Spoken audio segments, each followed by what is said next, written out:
the first half hasn't been very good. They're 4-4. Right. They have 5 tough games in the second half. They probably got to win 5 more games to get to the playoffs. Maybe 4, but probably 4 or 5. You're either going to have to go 8-9 or 9-8. I don't think even though it's the NFC West, I think it's still going to take 9-8. I agree. So you're going to have a good second half.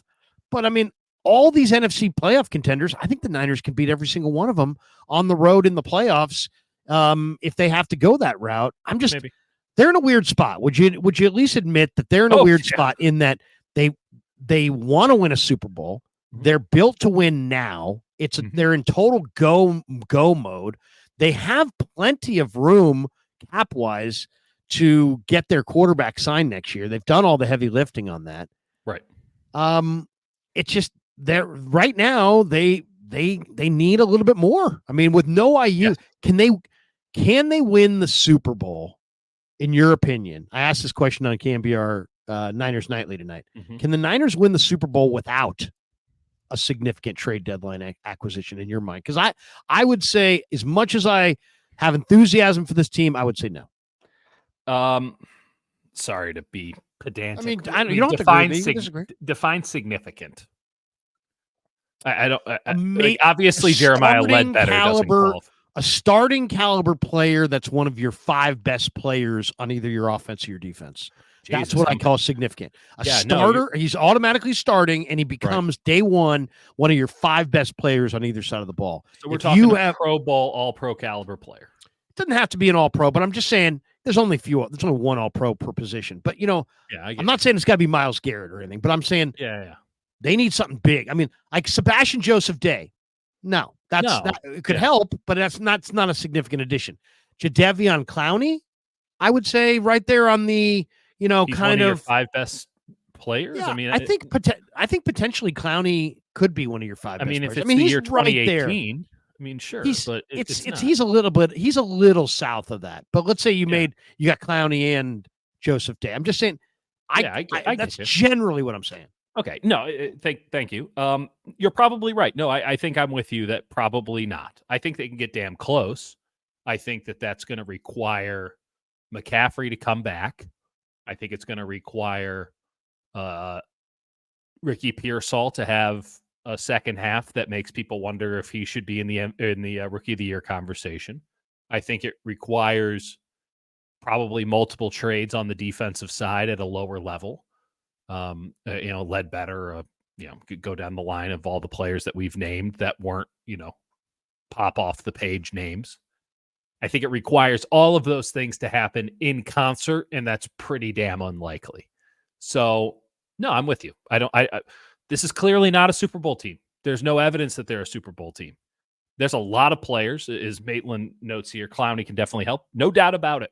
There's a lot of guys who can help. This team has deficiencies to where, frankly, you could go across the board and find a bunch of players that can help. That's not been the case for recent 49ers teams. There's been one glaring need or 2 glaring needs. But with this 49ers team, you could say, okay, you probably need to bring in a safety. You probably need to bring in a linebacker. You probably need to bring in a corner. You need to bring in a defensive tackle. You need to bring in a defensive end. You could upgrade on the offensive line. You can get a second tight end. You can go get a wide receiver. Hey, wouldn't it be great if you had another running back? Hell, you could even bring in a backup. Like, there's not a position where you can't get some help because no position group has really deserved an A this year, save for maybe tight end, and that's just one dude. I mean, Saubert's been kind of a mess, and they don't even play Tonjes. So I would love to see a David Njoku come to town. They absolutely need to make a trade somewhere, and I'm not sure that's even enough to get them into Super Bowl contention. But I'll say this. Going back to sort of the original conceit here, what does it say about Brock Purdy if the 49ers were, and I know they don't feel this way, but let's just, for the sake of argument, go down that road. If they were to say, we need to bring in Tyreek Hill, I think that speaks to the confidence that you have in your quarterback. If you need to constantly, even in situations where it is disadvantageous and imprudent, you constantly have to add weapons, that you can't just say this guy will cover up the holes that we have. If you don't believe that he can cover up the holes that the 49ers offense has, that you always have to have the best of the best around him, then you simply cannot pay him what you're planning on paying him. Now, I know that that's not how they feel, but the fact of the matter is it's still something we suggest, which is why Brock Purdy's such a divisive player outside of our circle. We're all in pretty much agreement he's pretty damn good. But it is interesting that a name like that can come up and it's not immediately discounted as, well, you can't do that because you got to pay Brock next year. You're like, well, how can we make it? Mahomes has Xavier Worthy, Travis Kelce, and a whole bevy of weapons. They just added D-Hop. So does that mean they don't have confidence in well, they Mahomes? You say a whole bevy of weapons. They have Mecole Hardman. They have pretty good. Mecole Hardman's pretty good when he plays the 49ers because they run the same fucking play for 40 yards a chunk every time. He's shitty against everybody else. Come on, Dieter. You're saying the Chiefs don't have good weapons? The Chiefs do have good weapons. The Chiefs just won the Super Bowl. Come on. Isn't the entire narrative about the Chiefs that Patrick Mahomes is out there with nobody this year? Juju Smith-Schuster, the shell of Juju Smith-Schuster. They're playing Kareem Hunt, who they signed off the street. That Noah Gray looks pretty damn good. Travis Kelce. I like Noah Gray, but Travis Kelce's totally first round pick worthy. Juju was playing well. They just added Hopkins. They've got Justin Watson, Mecole Hardman. Watson? No? Are they we got the really best pumping interior up offensive line in the game? I don't disagree with that. I don't disagree. Yeah, with they got a pretty good team. They got a pretty good team. They're undefeated. I'm just saying Justin all these Watson's teams have added a little different than, hey, maybe they should add Tyreek Hill. Like Justin Watson, are we seriously pushing that? Like, I'm just saying they have guys. I mean, okay, we don't have to take Kansas City. We can go to Baltimore. I mean, Baltimore's got Derrick Henry, Mark Andrews, Isaiah Likely, Zay Flowers, first round pick, and they still added Deontay Johnson. Because so I'm just saying, you don't necessarily. It doesn't necessarily the quarterback. I mean, I agree that it's not necessarily on the quarterback, but you have still one $20 million wide receiver in Deebo Samuel. You have a $19 million or $15 to $19 million tight end in George Kittle. You have the best left tackle in football, arguably. It's certainly paid like it. You have Christian McCaffrey still on the books, supposedly coming back. You have a first-round pick at wide receiver. You have Juwan Jennings, who might be the best third receiver in the game. But you're slow at wide receiver. I don't disagree. Jennings slow, Deebo slow. They Ronnie should have Bell, known this. Slow. How do you not?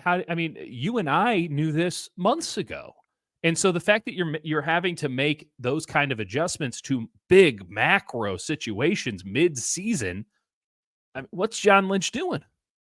If those guys aren't good enough, you should have made a move for Deebo Samuel when you had the chance to make a move and try to bring in some speeds, even not at receiver, somewhere else. Like they may be overvaluing their dudes. They may be overvaluing their guys. I mean, I heard Lynch tell KMBR that, hey, you know what? We don't need to make a trade. We have a bunch of guys coming back from injury. Okay. I'll give you that a little bit. Like, it's true. Maybe you don't need a possession receiver because you got Juwan Jennings, and maybe you don't need a linebacker because you got Dre Greenlaw coming back. That's a big question mark. Maybe you don't need a dynamic running back because CMC's coming back, but that's a major question mark. Maybe you don't need a safety because you got a Fonga. Maybe you don't need a defensive tackle because Givens' groin will be okay. And maybe you'll be okay at defensive end because you got Yatir Gross-Matos. I mean, they have 1, 2, 3, 4, 5, 6, 7, if you include Jake Moody, 7 starters, technically. I guess Jennings is not really a starter, but the other guys kind of are. You got 7 starters working their way back from injury. And, I don't know that they'll go 7 for 7, but maybe they'll go 4 for 7 or 5 for 7. I think Jennings is probably pretty safe. But Greenlaw and CMC and Hufanga, I think, are total question marks. I think Jennings, Givens, Gross-Matos, and Moody probably make it back and contribute. But CMC, Greenlaw, and Hufanga, who are, 3 huge players for you, you don't know if you're going to get anything out of those 3 guys as 100%. We're sitting here on Halloween. So, I mean, it comes back to the front office layer, and this is something I've been harping on. And everyone calls me a Debbie Downer. That's fine. They're 4-4. Clearly, I wasn't totally off base, but let me just throw you this: they did not do a good job in free agency. They didn't. Full stop. Was telling you that as it was happening. Leonard Floyd was a bust at the end of last year, and they brought him in thinking he would solve their problems. He didn't. I like some of the stuff that Yetur Gross-Matos put on film, but we don't have a good sample size with him yet. They didn't do anything to augment the offensive line. They didn't really do anything worthwhile at wide receiver except for draft. I think they drafted exceptionally well this year. You know when they didn't draft exceptionally well? The prior 2 years. And when you do a stars and scrubs roster where the only good signings that you seem to make are the re-signings of your own guys, and you never seem to make a good signing in free agency, you always just overpay those guys and they come in washed up, then you need to lean on the guys who are 2, 3, 4 years into their career. And the 49ers can't do that because they don't have but maybe 1 or 2 per class from the past 3 seasons. And so they're leaning on a bunch of rookies. They got a starting free safety. They got a starting offensive lineman. They have a starting X receiver now. They're going to have to ride Garendo if Jordan Mason can't go and Christian McCaffrey's a shell of his former self. They're relying on a lot of rookies. And I think they're good rookies. I feel pretty good about the rookies, but that's not a Super Bowl contending team.